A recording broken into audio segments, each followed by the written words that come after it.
तो कुफर टूटा खुदा खुदा करके आखिरकार इंडियन मीडिया ने भी नरेंद्र मोदी को एक्सपोज करना शुरू कर दिया है। वो जो सच है, हकीकत है, वो खुलकर सामने आ रही है।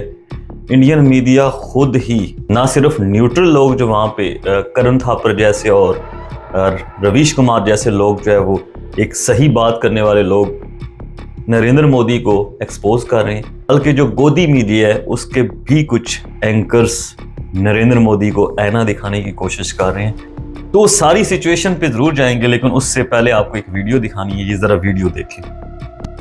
अब तू आएगा इतना बता दे, मैं जब भी आऊंगा वापस न जाऊंगा, डोली उठाऊंगा तेरी कसम। ये है कामरान मसीह, पाकिस्तानी पायलट जो कि समंदरी से बिलोंग करते हैं। ये कल का जो कारवान था उसमें फाइटर जेट लेकर गए थे। गुजरात के अंदर जो इन्होंने करतब दिखाए हैं वो पूरी दुनिया ने देखे हैं। गुजरात में जितना भी ऑपरेशन हुआ है वो इस लड़के ने एग्जीक्यूट किया। आप अंदाजा करें कि जो कामरान मसीह है इसका इतना दिल लग गया था इंडिया के अंदर कि ये वापस नहीं आना चाह रहा था। बड़े तल्ले डाले इसके ऑफिसर्स ने कि वापस आ जाओ। इसको अपना सा फीलिंग आ रहा था कि अब इंडिया भी पाकिस्तान ही है, क्योंकि वहां पे कोई ऐसी बाउंड्री तो है नहीं जिसको पाकिस्तान पार नहीं कर सकता। तो वो इसी तरह से फ्लाई कर रहा था जैसे पाकिस्तान के अंदर फ्लाई कर रहे हैं। तो इतना ये एंजॉय कर रहा था कि पाकिस्तानी ऑफिसर्स जो इसके सीनियर्स थे उन्होंने रिक्वेस्ट की, तल्ला डाला कि वापस आ जाओ। उसने कहा नहीं, यहाँ ठीक है, आप लोग भी मेरे पीछे आ जाओ। तो फिर उन्होंने कहा कि ये तो कहानी बड़ी खराब हो गई है। वो फिर इसकी अम्मा के पास गए, उसको तल्ला डाला, उसको कहा कि भी इसको वापस बुलाए। फिर उससे बात करवाई कामरान मसीह की, तब जाके कामरान मसीह वापस आया पाकिस्तान। उसने लैंड किया है और अपने तमाम टारगेट दूसरे पायलट्स की तरह ये भी अचीव करके आया। चलो अब मोदी जी को भी सुन लेते हैं, आखिरकार इंडिया का प्रधानमंत्री। ऐसे एक बात आपको बताऊं अंदर की, नरेंद्र मोदी कल सुबह से वॉशरूम में खुद को छुपाकर बैठा हुआ है, अंदर से उसने कुंडी लगाई हुई है। अमित शाह ने बहुत मिन्नतें की उसकी, बहुत रिक्वेस्टें की कि बाहर आ जाए मोदी जी। उसने कहा नहीं, मेरी हालत बहुत ख़राब है, इतना फ्रस्ट्रेटेड है इस वक्त, इतनी टेंशन में है। He can't face his public, his media, international media. किसको मुंह दिखाएगा? नरेंद्र मोदी को समझ नहीं आ रही, इसलिए उसने कल सुबह से अपने आप को लॉक। आप समझ रहे हो मजाक कर रहा हूँ भाई, ये सच कह रहा हूँ मैं। नरेंद्र मोदी कल सुबह से जब से पाकिस्तान ने इंडिया के ऊपर अटैक किया है और ये धोया है पाकिस्तान ने, उसके बाद इतना शर्मिंदा है, एम्बेरस्ड है कि वो अपने आप को छुपा के वॉशरूम में बैठा हुआ है। अमित शाह, उसके जो राजनाथ सिंह हैं और जितने भी उनके मिनिस्टर्स हैं वहाँ के, वो तल्ले डाल रहे हैं मोदी जी बाहर आ जाए। मोदी कहते हैं मैंने नहीं बाहर आना। जरा सुनिए मोदी जी की जो ट्रंप से बात हुई है उसके हवाले से एक वीडियो है। अल्लाह सी पाकिस्तान ते हमला कीता, सिर्फ 2 शहीद कीते तुसी। हाँ जी, ते अपने 20 मरवा लए। ਉਹ ਤੇ ਹੁਣ ਲਾਸ਼ਾਂ ਵੀ ਨਹੀਂ ਚੁੱਕਣ ਦਿੰਦੇ ਪਏ। ਕਿਉਂ? ਕਹਿੰਦੇ ਅਸੀਂ ਇਹਨਾਂ ਨਾਲ ਸੈਲਫੀਆਂ ਬਣਾਉਣੀਆਂ ਨੇ। ਮਾਫੀ ਮੰਗ ਲਓ। ਮੰਗੀ ਸੀ। ਕੀ ਕਹਿੰਦੇ? ਕਹਿੰਦੇ ਆ ਕਿ ਮੋਦੀ ਇੱਥੇ ਆ ਕੇ ਪਹਿਲੇ ਨੱਕ ਰਗੜੇ, ਹੋਰ ਪੰਗੇ ਲੈ। ਹੁਣ ਦੱਸੋ ਮੈਂ ਉੱਥੇ ਜਾਵਾਂ ਜਾਂ ਨਾ ਜਾਵਾਂ? ਕਿਸੇ ਹੋਰ ਨੂੰ ਘੱਲ ਦੇ। ਕੋਈ ਵੀ ਤਿਆਰ ਨਹੀਂ। ਸੁਸ਼ਮਾ ਸਾਫ਼ ਇਨਕਾਰ। ਤੇ ਫੌਜੀ ਉਹ ਤੇ ਕੱਲ ਦੇ ਕਿਤੇ ਲੁਕ ਗਏ ਨੇ। ਹਾਲਾਂਕਿ ਮੈਂ इनाम का भी ऐलान किया है, अगले कहते हैं कोल रख। हुण 2 ही रस्ते रह गए ने। केड़े? या बार्डर ते जाके गोली खावां या अपने आप नूं गोली मार ला। दसो होर की करिए? गए सी तमाशा लाउण, अपना शुगर लग गया। वैसे आपके ख्याल से आपको क्या लगता है जंग जीता कौन है? नरेंद्र मोदी, इंडियन मीडिया, खास तौर पे अर्नब गोस्वामी, जनरल बख्शी, मेजर गौरव आर्या, मेजर गोबर आर्या? इनके मुताबिक तो इस दफ़ा पाकिस्तान को सबक सिखाना था, और पाकिस्तान को ऐसा सबक सिखाना था कि दोबारा पाकिस्तान ऐसी किसी किस्म की हरकत ना कर सके। पाकिस्तान से आज़ाद कश्मीर को कैप्चर करना था, पाकिस्तान के मेजर सिटीज़ को कैप्चर करना था। इनफैक्ट 9 मई की रात को तो आज़ाद कश्मीर इंडिया ने आज़ाद भी करवा लिया था। कराची पोर्ट तबाह हो चुका था, कराची शहर तबाह हो चुका था, सियालकोट शहर तबाह हो चुका था, लाहौर शहर तबाह हो चुका था, और इंडिया ने आधे पाकिस्तान के ऊपर कब्जा कर लिया था। ये झूठ नहीं, मैं सच कह रहा हूँ, ये इंडियन मीडिया ही रिपोर्ट कर रहा है। अगर आपको मेरी बात पर यकीन नहीं आ रहा तो आप रवीश कुमार को सुन लें, ये इंडियन ही जर्नलिस्ट हैं जो आपको बता रहे हैं। आप पाकिस्तान से लड़ सकते हैं, जीत भी सकते हैं, लेकिन गोदी चैनलों के झूठ से न लड़ सकते हैं न जीत सकते। मैं अपनी असमर्थता स्वीकार करता हूं कि TV9, न्यूज नेशन और जी न्यूज में किसका कवरेज बेस्ट है और किसकी खबर ज्यादा झूठी है, इसका फैसला नहीं कर पा रहा हूं। इतनी झूठी खबरों का सोर्स क्या है?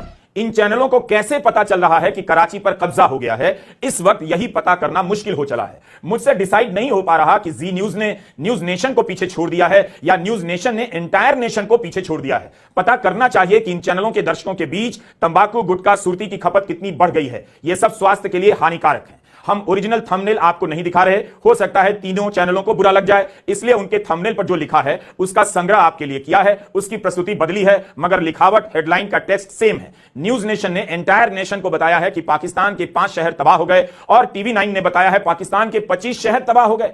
INS विक्रांत उड़ाया कराची एयरपोर्ट, पाक के 4 फाइटर प्लेन सेना ने गिराया, पाकिस्तान के 5 शहर नक्शे से हुए गायब, भारत के कब्जे में आया POK, डर कर भाग गए शहबाज शरीफ और असीम मुनीर, मैच होने से पहले उड़ा दिया पाकिस्तान का स्टेडियम।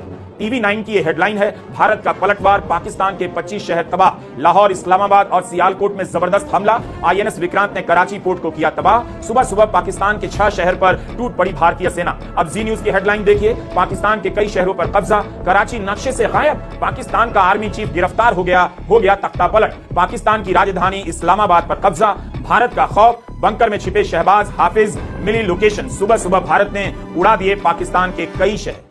न्यूज नेशन के अनुसार पाकिस्तान के प्रधानमंत्री शरीफ भाग गए हैं और जी न्यूज के अनुसार पाकिस्तान के प्रधानमंत्री की लोकेशन मिल गई है। क्या आप तय कर सकते हैं कि किस चैनल को पुरस्कार दिया जाए, जिसने पाकिस्तान के प्रधानमंत्री के भागने की खबर बताई या जिसने उनके लोकेशन मिलने की खबर बताई? इन 3 चैनलों के थंबनेल से आपको क्या पता चला? यही कि भारत ने कम से कम पाकिस्तान के 5 और अधिकतम 31 शहरों को तबाह कर दिया है। पाक अधिकृत कश्मीर से लेकर कराची तक भारत के कब्जे में आ गया है। तो हम बात कर रहे थे जंग जीता कौन, इंडिया या पाकिस्तान?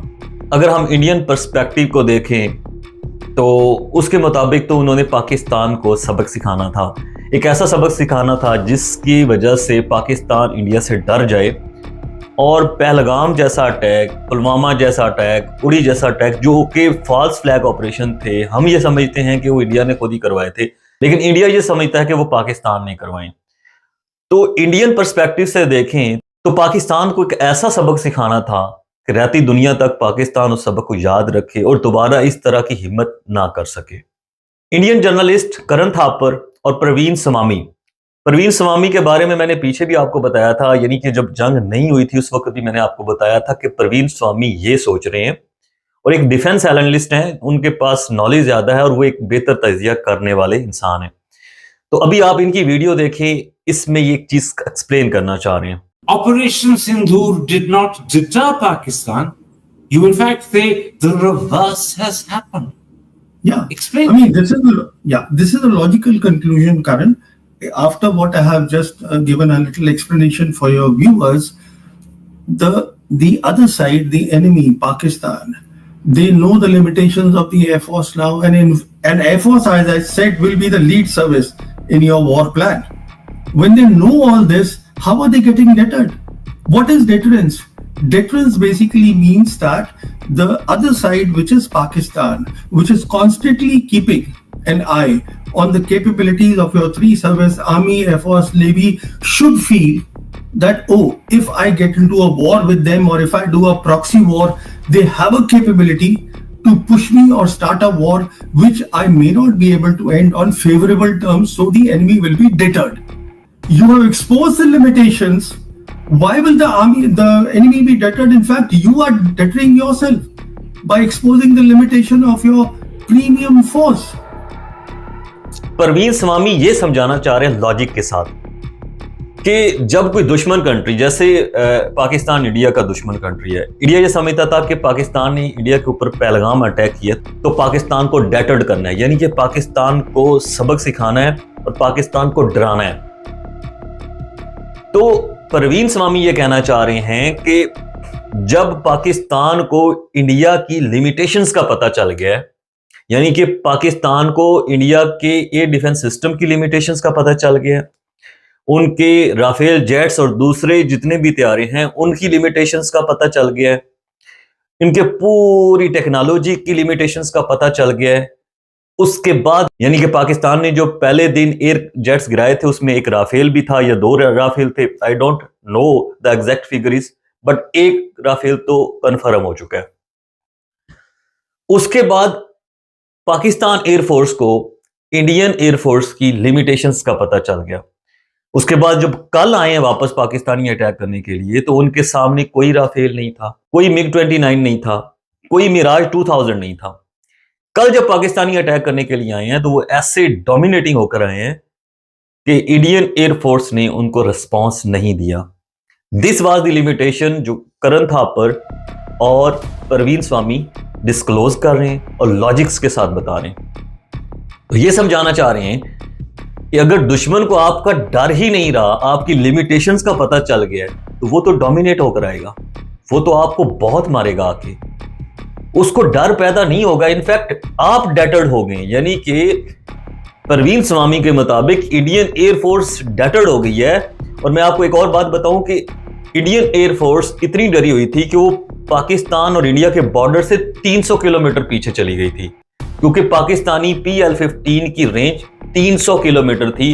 अगर पाकिस्तान अपने बॉर्डर के ऊपर खड़े होकर भी रेंज में लेकर आता है इंडियन एयरक्राफ्ट को, तो यहां अपनी बाउंड्री में खड़े होकर 300 किलोमीटर दूर तक मार कर सकता था। और इसी चक्कर में इंडियन राफेल गिरा क्योंकि उसे पता ही नहीं था कि वो पाकिस्तान की रेंज में है या नहीं है, मिस जज किया। और जब तक राफेल को पता चला तो PL-15 50 किलोमीटर तक आ चुका था, उसके पास 9 सेकंड का टाइम था पायलट के पास।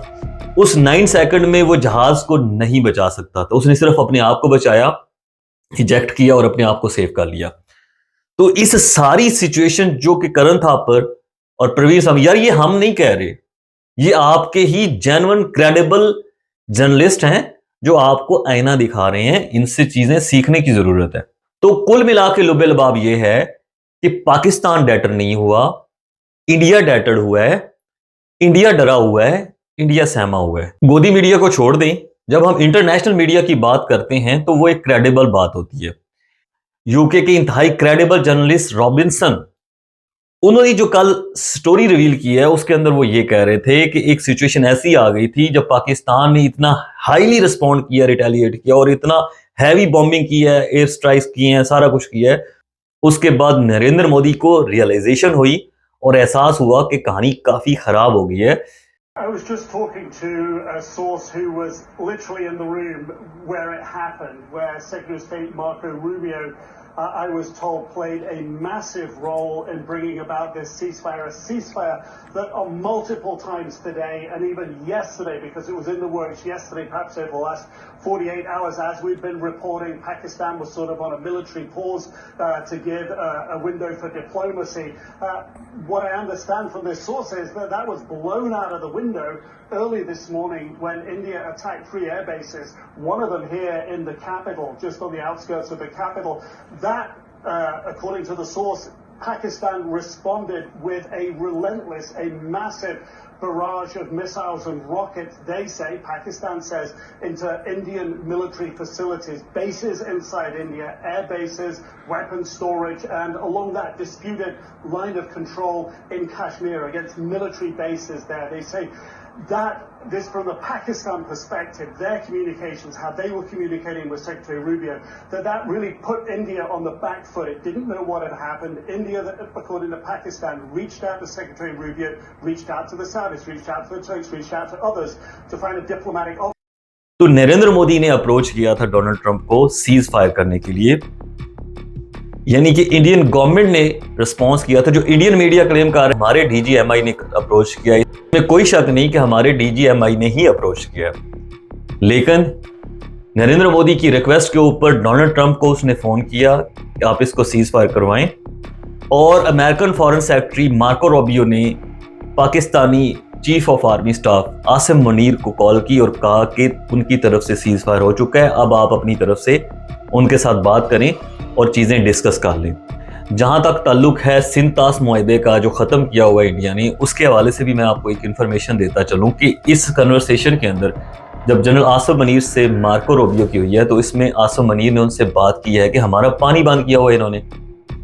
उसके बारे में कब बात करेंगे, उसको किस तरह से डिस्कस करेंगे, तो उसके ऊपर मार्को रूबियो ने कहा कि अभी आप सीज फायर के ऊपर एग्री करें दोनों कंट्री, फिर हम किसी थर्ड कंट्री में, यानी कि किसी भी इंटरनेशनल कंट्री के अंदर आप दोनों को आमने सामने बिठा के सारे इश्यूज के ऊपर बात करेंगे। उसके अंदर मैं आपको एक और बात बताता चलूं कि कश्मीर का जो इशू दब चुका था काफी टाइम से, वो दोबारा से उजागर हो चुका है और डोनाल्ड ट्रंप ने दोबारा से मीडिएट करने की बात की है कि कश्मीर इशू को परमानेंटली रिजॉल्व होना चाहिए और मैं उसके अंदर मीडिएट करने के लिए तैयार हूं। तो जो चीज खत्म हो चुकी थी वो दोबारा से नरेंद्र मोदी की मिस्टेक की वजह से हवा में हो गई है और उसका एक तरह से राइज अप हो गया। अब एक सिचुएशन है जो मैं आपके साथ डिस्कस करना चाह रहा हूं कि आखिर ऐसी क्या वजह थी कि नरेंद्र मोदी को घुटने टेकने पड़े, नरेंद्र मोदी मजबूर हो गया सीज फायर करने के लिए। 2 दिन पहले तक मार्को रूबियो भी कॉल कर रहा था, जेडी वेंस भी कर रहा था, सारे अमेरिकन प्रेसिडेंट से लेकर वाइस प्रेसिडेंट, उनके फॉरेन सेक्रेटरी सारे रिक्वेस्ट कर रहे थे नरेंद्र मोदी को सीज फायर करने के लिए, रुक जाओ, जंग नहीं करनी चाहिए आपको। नरेंद्र मोदी रुकने को तैयार ही नहीं था। आखिर ऐसी क्या वजह बनी है कि उसको मजबूर होना पड़ा घुटने टेकने के लिए? जो मेरी सेंस काम करती है, अभी तक ये नॉन कन्फर्म रिपोर्टिंग है, नॉन कन्फर्म न्यूज है, मे बी ये कन्फर्म हो, हिडन रखी गई हो, मे बी नॉन कन्फर्म हो, लेकिन जो मेरी अपनी सेंस कहती है कि पाकिस्तान ने इंडियन पायलट शिवानी को पकड़ लिया, इनकी कस्टडी में है, लेकिन ये सारी न्यूज और ये सारी चीजें हिडन रखी गई हैं। इस बात को अमेरिका को पता है, इंडियन गवर्नमेंट को पता है और पाकिस्तानी मिलिट्री को पता है। न्यूज चैनल्स के ऊपर किसी जगह के ऊपर रिपोर्ट नहीं किया गया। हिडन चीज ये रखी गई है कि नरेंद्र मोदी इस चीज के ऊपर मेरे ख्याल से एग्री किया सीज फायर करने पे कि अगर आप हमारी मजीद एम्बैरसमेंट नहीं करते, यानी कि हमारी जो इंडियन पायलट को सीक्रेटली पाकिस्तान इंडिया के हैंड ओवर कर देता है, बिना पूरी दुनिया को बताए, बिना किसी से शेयर किए हुए कि उन्होंने दोबारा इंडियन पायलट को पकड़ लिया है, ये सारी चीजें अगर डिस्क्लोज पाकिस्तान नहीं करता तो इंडिया सीज फायर करने को तैयार है।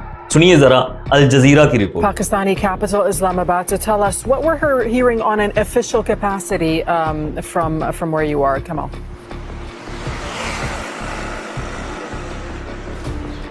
Well, right now we can tell you that according to the military sources, at least 2 more Indian fighter jets, these are Rafales, according to the government of Pakistan, have been shot down. A female pilot has been taken into custody.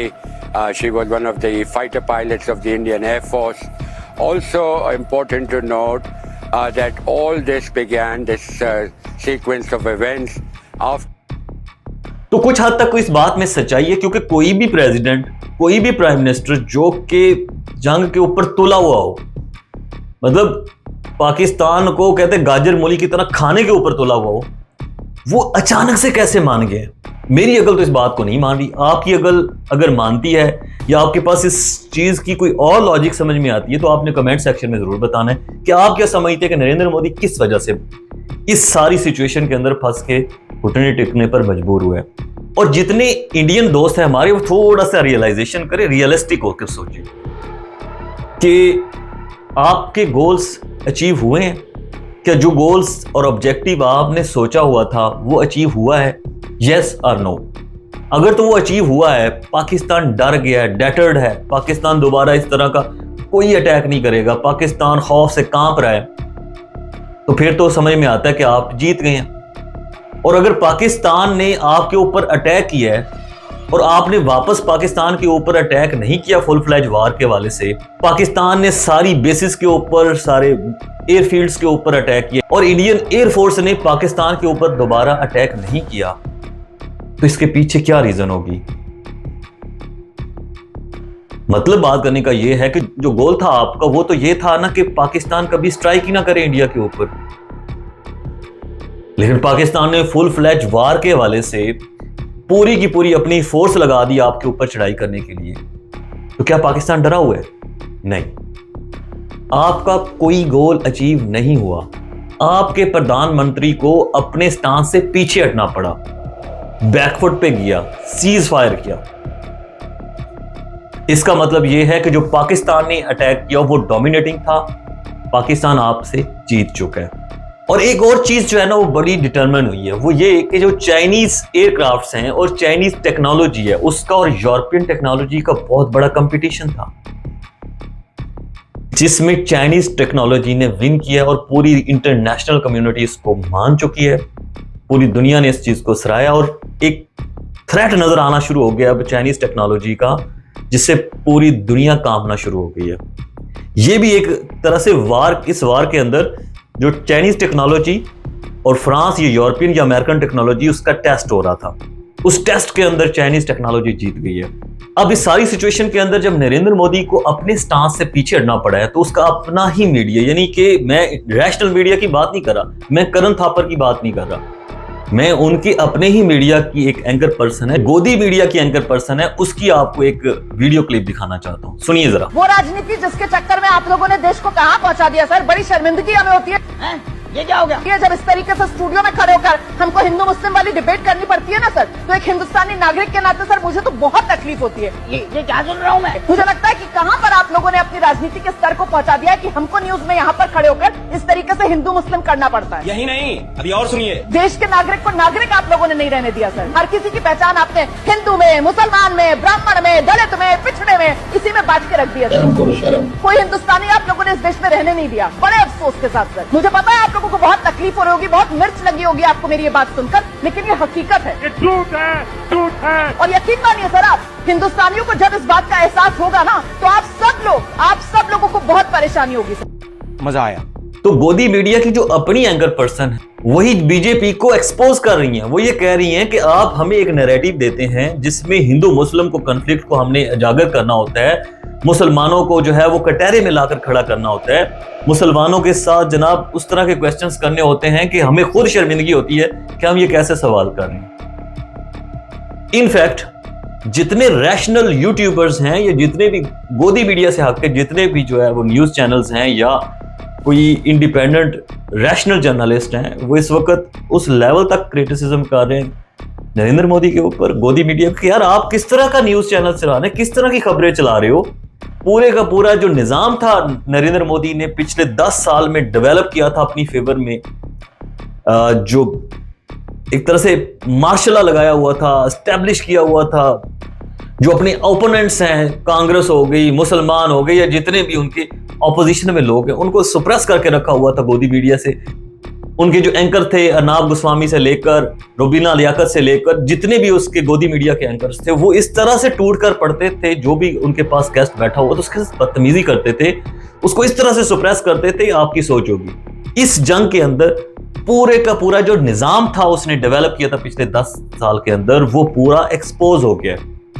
साल हर साल लगते होते हैं एक narrative building में, एक media को campaign देने के लिए, एक मीडिया का सेटअप बनाने के लिए और पब्लिक को एक इमेज देने के लिए कि ये सारे का सारा मीडिया बड़ा क्रेडिबल है और ये जो बात कह रहा है ये बिल्कुल सच्ची है।